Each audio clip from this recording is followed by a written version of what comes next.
Depuis le 5 septembre 2021, date de l'avènement du CNRD, sous la présidence du général Mamadi Doumbouya, le département de l'énergie, de l'hydraulique et des hydrocarbures connaît une transformation significative.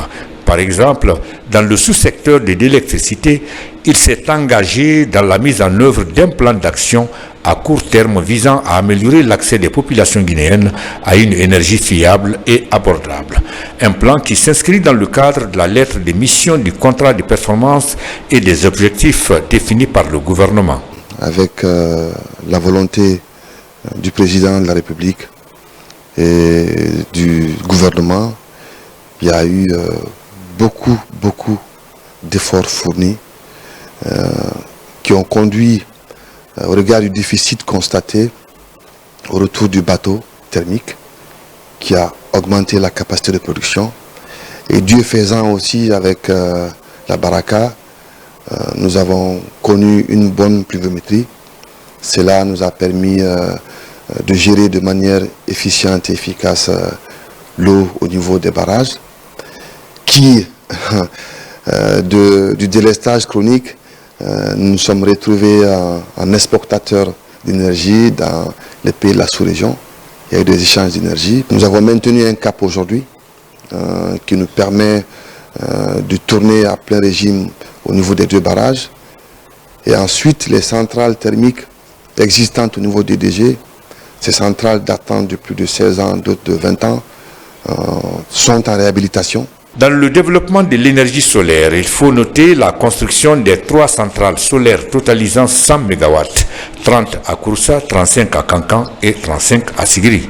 Il y a également l'injection de 112 MW dans le réseau électrique de Conakry pour l'acquisition d'une centrale flottante pour améliorer la desserte, la réhabilitation des groupes thermiques à Kipé et à Kaloum, l'extension du poste 110-20-15 kV à Kindia grâce au financement de l'Agence française de développement.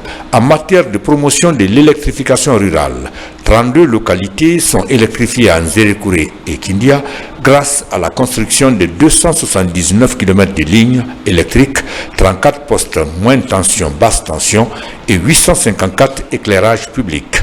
La réalisation de 2 mini-centrales photovoltaïques à Tchengalbori et Bolodou, financées par le programme des Nations Unies pour le développement, l'extension et la modernisation des réseaux électriques de Dubrika, Koya et Mania, la poursuite du projet de réhabilitation et d'extension du réseau électrique de Conakry.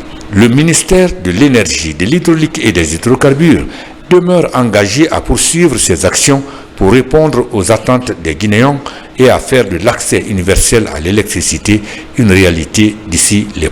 Ce jour d'une mission mixte de supervision dans les contreforts du Fouta Djallon, plus précisément dans la région de l'Abi, l'idée d'évaluer, contrôler les différents projets d'investissement public enclenchés dans la région. Certaines infrastructures sociales de base font déjà la fierté des populations locales. Son enseigne commente les images de Sarah Foudine Diallo. C'est par les sous-préfectures de Tchanguelbori et de Kouramangui que la mission mixte de supervision des investissements publics a entamé son périple dans la région de l'Abi. Dans ces localités, des centrales électriques solaires sont opérationnelles, desservent les populations en courant électrique.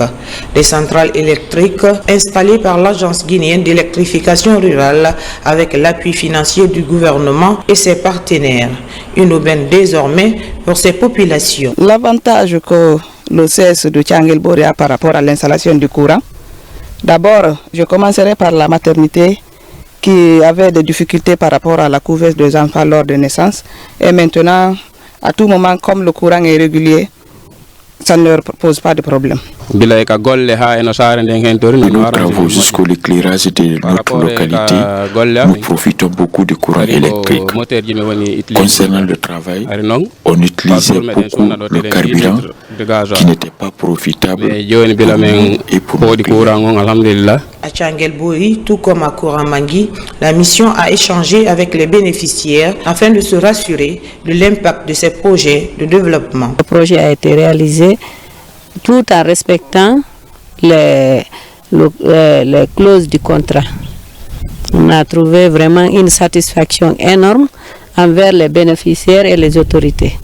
L'entreprise a respecté le contrat, le délai a été respecté. Vraiment, on ne fait que remercier et féliciter les bailleurs de fonds et le gouvernement guinéen. L'Agence guinéenne d'électrification rurale sollicite plus d'assistance financière de l'État et ses partenaires pour réussir le pari de l'électrification rurale sur tout le territoire. La volonté du président de la République, le général Mamadi Doumbouya, c'est de voir tous les projets achevés. Donc quand un projet commence, il faut qu'il s'achève dans le délai requis. Donc notre doléance est de mettre toujours des ressources à notre disposition afin que nous puissions atteindre nos objectifs qui consistent à servir la population en termes d'électricité, surtout la population vivant en milieu rural. La mission mixte de supervision des investissements publics se rendra dans les autres préfectures de la région pour évaluer les niveaux et les qualités des travaux réalisés dans tous les domaines du développement local.